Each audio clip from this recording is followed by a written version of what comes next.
Hello, and welcome to my channel. In this tutorial, we'll learn how to quickly create an animation scene and render it in Blender using the AI modeling tool Tripo 3.0 and the animation tool Mixamo. Let's get started. First, go to the Tripo website and log into your Tripo account. If you don't have a Tripo account yet, you can sign up quickly.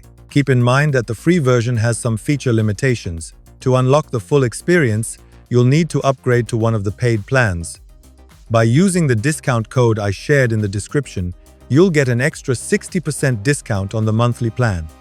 Now let's move to Tripo Studio and quickly generate the assets we'll use in our scene.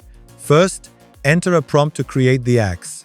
This prompt will generate an axe in the style you want. Then, adjust the necessary settings. Since this will be an animation scene, make sure to enable the Smart Low Poly feature. The Smart Low Poly option automatically reduces and optimizes the polygon count of your model. Make sure Tripo 3.0 is selected and click the Generate button. Because Smart Low Poly is enabled, the model will take a bit longer to generate than usual. The results are truly remarkable. Tripo 3.0 reproduces the uploaded image almost perfectly, capturing even the smallest details with impressive accuracy. Once the model is generated, click Export at the bottom, rename the model if you like, and export it in FBX format. Now let's do the same for a treasure chest prompt. After the model is generated, export it again in FBX format. Next, enter a stone pillar prompt, generate the model, and export it. Finally, enter a wall prompt, generate the model, and export it in FBX format. Now we need an animated character. Go to the Mixamo website and log into your account. I will share the link in the description. If you don't have an account, you can quickly create one. Mixamo is completely free to use. Click on the Characters tab and select a character first. After choosing your character, go to the Animations tab and pick the animation you want to apply. Click the Download button, choose FBX as the format, and make sure with skin is selected. Then download the character. Now open Blender. Go to the File menu and import all the assets you downloaded in FBX format. Press Z and switch to Material Preview mode. In the outliner, rename each asset so they don't get mixed up. Now let's quickly fix the chest. Enter Edit mode, switch to Wireframe, select the lid, and press P to separate it as a new object. Back in Object mode, you'll now have two objects. Go into Edit mode again, select the top faces, and delete them. Add a Solidify modifier to give the chest some inner thickness. Switch the timeline to the shader editor. Create a new material slot for the inner faces and assign a material. In the Solidify modifier, set the material index to 1. Repeat the same steps for the chest lid, then select both parts and press Ctrl J to join them into one object.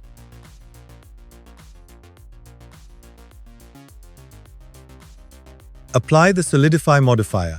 In the Edit mode, press M and merge the vertices by distance. Right-click the objects and choose Shade Auto Smooth. Then go to the Modifier tab and enable Ignore Sharpness. Now let's import the animated character we downloaded from Mixamo into Blender.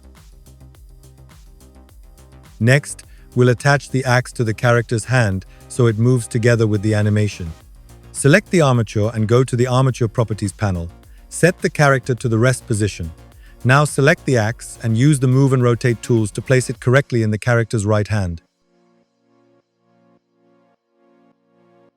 To attach the axe to the character's hand bone, first select the armature and enable In Front so the bones become visible. Switch to Pose mode and select the right hand bone. Go back to Object mode, select the axe first, then hold Shift and select the armature. Press Ctrl P and set parent to the selected bone.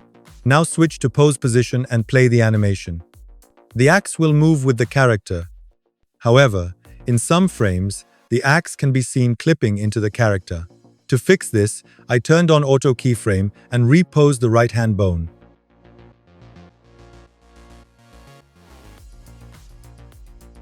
I selected the character's clothes and disconnected the roughness map from the Mixamo textures, which removed the excessive shine on the character. Now, it's time to split the treasure chest with the axe.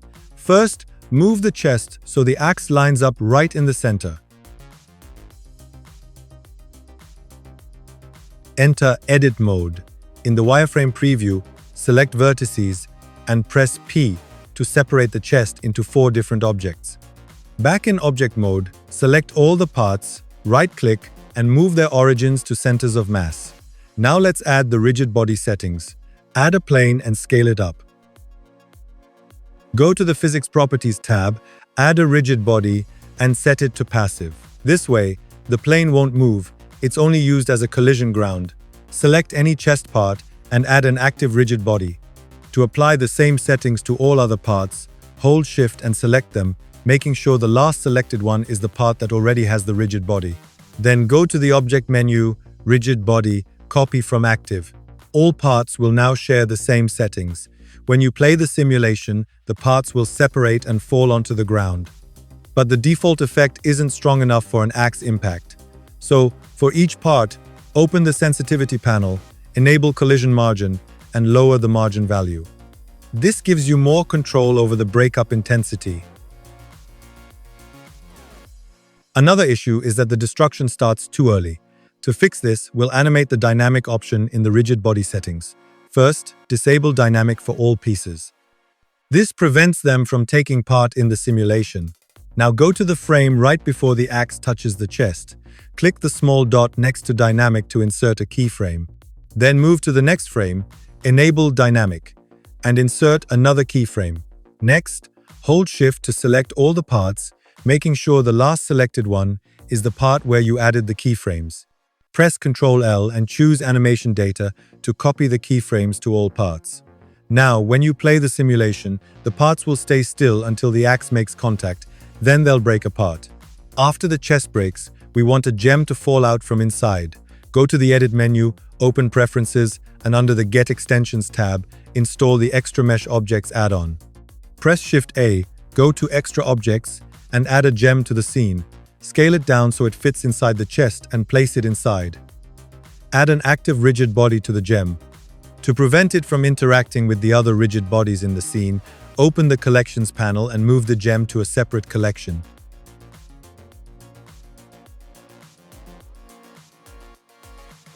Now add another plane to the scene for the gem to collide with. Give this plane a passive rigid body and move it into the same collection as the gem. This way, the gem will only interact with this plane. In the outliner, hide the plane from both the viewport and the final render.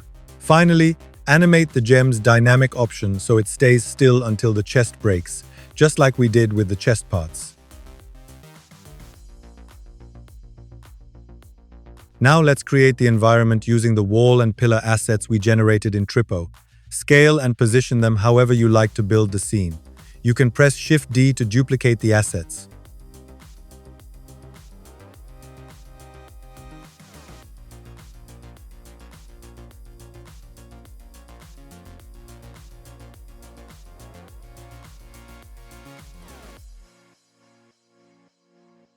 Add passive rigid body to the pillars in the front so they can interact with the chest parts as they break apart. For more accurate collisions, set the collision shape to Mesh. Alright, now let's add a PBR texture for the ground. Go to polyhaven.com and download the texture named Aerial Rock, then unzip the file. To set up the PBR textures quickly, enable the Node Wrangler add-on. Select the plane, open the shader editor, and create a new material. Select the principled BSDF shader, then press Shift-Ctrl-T. Choose the diffuse, normal map, and roughness map textures you downloaded and click Principled Texture Setup. You can increase the scale value to make the texture appear smaller and more detailed on the ground. Now it's time to render. First, let's light the scene by downloading an HDRI image. You can get one for free from Polyhaven. Press Z and switch to Render Preview mode. Go to the World Properties tab, click on the Color node, and open the environment texture you downloaded. Next, go to Render Properties. To render faster, switch the render engine from Cycles to Eevee and enable ray tracing. As you can see, when using Eevee, the environment texture doesn't cast shadows. To fix this, go back to World Properties and enable shadows in the Settings panel. Switch the shader type from Object to World. Select the environment texture. Then press Ctrl T to automatically add the texture coordinate and mapping nodes. In the mapping node, increase the Z rotation value to rotate the sunlight so it shines between the two walls. Press Shift A to add a camera to the scene. Then press Ctrl Alt Numpad 0 to align the camera to your current view. Click the lock icon on the right to enable camera view lock and adjust the camera angle however you like. When you're done, unlock it again. Now let's create a simple camera animation. Select the camera and press K to insert a location rotation keyframe on frame 1. Go to frame 200, press Shift F to enable camera navigation, and use W and A to move the camera forward and to the left. Left-click to confirm the position, then press K again to insert another location rotation keyframe.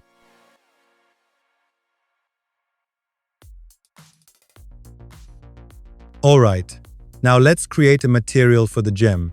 Select the gem and open the shader editor. Switch the shader type back to Object and add a new material. Delete the principled BSDF and add a glass shader and an emission shader. Use a mix shader to blend them together. To control how much of the material appears as glass versus emission, add a Fresnel node and connect it to the factor input of the mix shader. Set both the glass and emission colors to a blue tone. Increase the emission strength to make the gem glow. We can make the emission strength easier to control by adding a math multiply node. Now, let's add a bloom effect for the gem in the Compositor. Press Numpad 0 to switch to the camera view. Go to the Render menu and render the current frame. Close the render window and switch to the Compositing workspace. Enable Use Nodes so we can see both the nodes and the rendered image. In the View menu, zoom out if needed. Add a glare node after the Render Layers node. Set the glare type to Bloom and the quality to High. Lower the strength value. After the glare node, add a Mix Color node. Connect the Render Layers node to input A and the glare node to input B. This setup lets you animate the effect by adding keyframes to the factor value.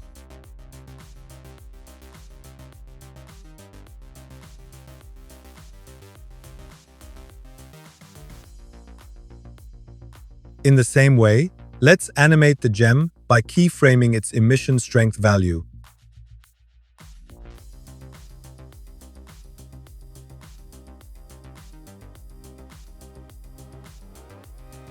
Finally, go to the world properties and keyframe the strength value of the environment texture.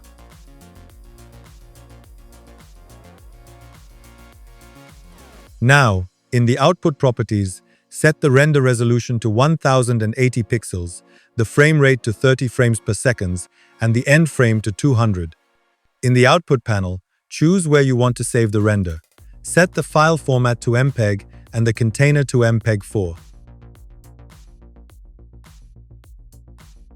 Go to the Render menu and render the animation.